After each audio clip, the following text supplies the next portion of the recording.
Presiden Rusia Vladimir Putin memang setuju untuk mengadakan gencatan senjata dengan tidak saling menyerang fasilitas energi masing-masing.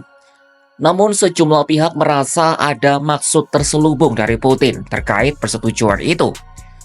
Dugaan mengarah pada niat Putin yang sebenarnya tidak pernah berubah dari dulu, yakni membuat Ukraina tetap berada di bawah bayang-bayang superioritas Kremlin.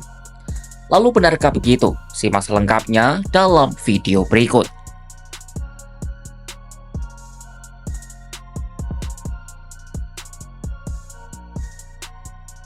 Sebelum masuk lebih jauh, mari kita pahami dulu apa saja disepakati Putin dalam panggilan telepon dengan Presiden Donald Trump pada Selasa 18 Maret 2025 lalu. Pertama, Presiden Vladimir Putin sepakat menghentikan serangan terhadap fasilitas energi Ukraina untuk sementara. Presiden Rusia itu sekaligus menolak untuk mendukung gencatan senjata penuh selama 30 hari yang diharapkan oleh Trump. Padahal gencatan senjata ini diharapkan menjadi langkah pertama menuju kesepakatan damai permanen. Kedua, pertukaran tahanan. Dan ketiga, pembicaraan tentang keamanan di Laut Hitam. Masalahnya, menurut laporan New York Times, semua itu merupakan tujuan yang memang dikejar Rusia sejak dulu. Moskwa dan Kiev sebelumnya diam-diam sepakat untuk tidak menyerang infrastruktur energi apapun yang menyebabkan penderitaan bagi kedua negara. Rusia juga telah lama melakukan pertukaran tahanan dengan Ukraina. Rusia melihat pemulangan tentaranya yang ditawan sebagai salah satu kepentingan utama. Lalu perdagangan yang tidak terputus di Laut Hitam juga sangat penting bagi ekonomi Rusia.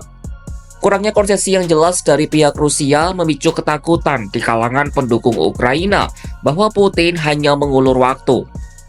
Hal ini dilakukan untuk memenuhi tuntutannya, sembari berharap hubungan Washington dan Kiev makin memburuk atau pasukan Ukraina makin terdesak di medan perang. Dalam panggilan telepon dengan Trump, Putin mengindikasikan kalau tuntutannya kepada Kiev tidak berubah. Presiden Rusia itu menegaskan persyaratan gencatan senjata 30 hari menurutnya tidak akan dapat dilaksanakan oleh Ukraina.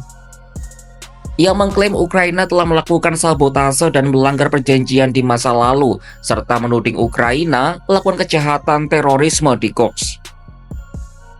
Rabu 19 Maret 2025, Kremlin juga menuding negara tetangganya itu melanggar gencatan senjata terbatas pada infrastruktur energi. Meskipun Presiden Ukraina Volodymyr Zelensky belum secara resmi mematuhi kesepakatan itu, dalam panggilan telepon dengan Trump, Putin turut mengungkap syarat utama agar pihaknya mau menerima gencatan senjata penuh. Syarat itu adalah penghentian total dukungan militer serta informasi intelijen untuk Kiev.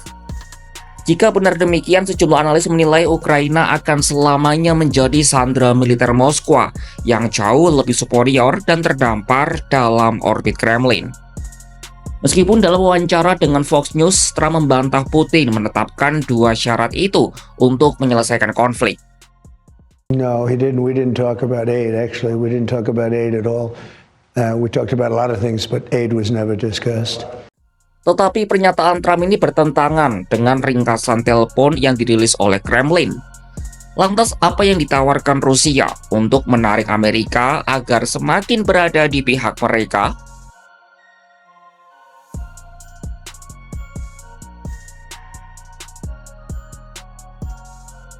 Rusia paham betul Amerika sudah tidak sabar untuk meninggalkan Ukraina yang membuat mereka harus merogoh kocek dalam-dalam.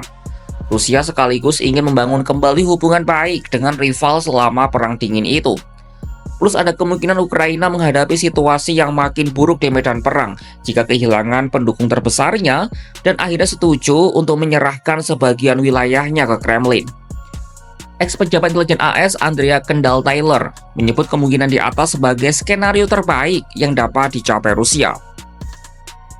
Normalisasi hubungan dengan Amerika sangat menguntungkan ekonomi negeri beruang merah, sebab normalisasi membuka peluang kembalinya perusahaan-perusahaan barat untuk berinvestasi di Rusia. Berbagai perusahaan ini kebanyakan meninggalkan Rusia saat mereka mulai menginvasi Ukraina pada 2022 lalu. Presiden Putin telah mendesak pemerintah untuk mengembangkan prosedur yang memungkinkan kembalinya perusahaan-perusahaan barat.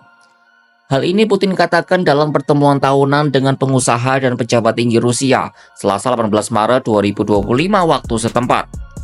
Ia juga menyebut jika perusahaan barat ingin kembali ke Rusia, maka kesepakatan macam itu harus melalui pemerintah. Я прошу правительство внимательно следить за этой ситуацией и подобными сделками, чтобы не получилось так, что собственники продали бизнес в России по бросовой цене, по сути оставили его на произвол судьбы, а теперь хотят выкупить актив обратно, но за такие же скромные деньги. Так не должно быть, так не бывает. Рыночная ситуация уже другая. Компании окрепли, повысили свою капитализацию и стоят уже по-другому. Поэтому очевидно, что каждая такая сделка потребует отдельного, tщательного рассмотрения. Rusia lalu memberi berbagai iming-iming ke Amerika. Para pejabat mereka telah menggembar-gemborkan cadangan logam tanah jarang Rusia yang melimpah. Mereka juga menawarkan kemungkinan transaksi bagi investor Amerika di sektor energi Rusia. Direktur Carnegie Rusia Eurasia Center Alexander Gabuev menyebut Kremlin berharap dapat memulihkan hubungan dengan AS tanpa terpengaruh pertempuran di Ukraina. Itulah sebabnya Putin membahas semua potensi manfaat yang bisa didapat Amerika dari hubungan baru dengan Rusia. Apalagi Trump dikenal sebagai sosok yang sangat transaksional. Dalam panggilan telepon antara kedua pemimpin negara, keduanya sepakat untuk menyelenggarakan turnamen hoki antara tim Rusia versus Amerika. Rusia berada dalam posisi yang makin kuat untuk memberi daya tawar ke Amerika. Vladimir Putin berpotensi mendapat apa yang diinginkannya, yakni kemenangan di Ukraina dan normalisasi hubungan dengan Amerika. Mungkinkah hal itu benar terjadi? Saksikan perkembangannya hanya di kanal YouTube Kompas.com.